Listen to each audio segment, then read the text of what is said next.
Gino rushed after Ana Laura, calling her name and begging her to stop, but she refused to listen. She turned to face him with tears in her eyes and anger in her voice. "This isn't what it looks like," Gino pleaded, hoping she would believe him. Ana Laura shook her head and shouted that she had seen everything with her own eyes. She warned him never to lie to her again because she was tired of his excuses and empty promises. While Gino desperately searched for the right words, Ana Laura calmly turned toward Sue and told her that her job was finished. Sue looked surprised but remained silent. Ana Laura handed her a premium credit card and thanked her for completing the assignment. Sue admitted the reward was much more generous than they had originally agreed. Ana Laura smiled and told her to use the card for anything she needed and to take good care of her son. Grateful for the opportunity, Sue thanked her sincerely before walking away. Gino stood there completely confused, unable to understand what had just happened. Demanding answers, he insisted Ana Laura explain everything immediately. She looked directly into his eyes and finally revealed the truth.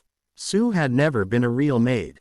Ana Laura had secretly hired her to tempt him and expose his true character. According to Ana Laura, the plan had worked perfectly because Gino willingly fell into the trap without hesitation. Explained that she had already suspected he was unfaithful and only needed undeniable proof to end their marriage. Insisted it had to be some kind of cruel joke, but Ana Laura refused to believe another excuse. Reminded him that this was not the first time he had betrayed her. Every lie and every secret had finally caught up with him. She warned him that once the divorce was complete, he would lose everything and be left with nothing. Desperately claimed he had no idea about Josue's connection to Ana Laura or his former wife, but she dismissed his words as meaningless. Handed him the address of a hotel where Josue's ex-wife was supposedly staying and suggested he go there if he wanted more answers.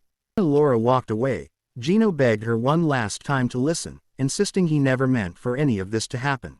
He looked back. Without hesitation, she left him standing alone, overwhelmed by regret, humiliation, and the painful consequences of his betrayal, knowing his life would never be the same again after losing the woman who had once trusted him completely.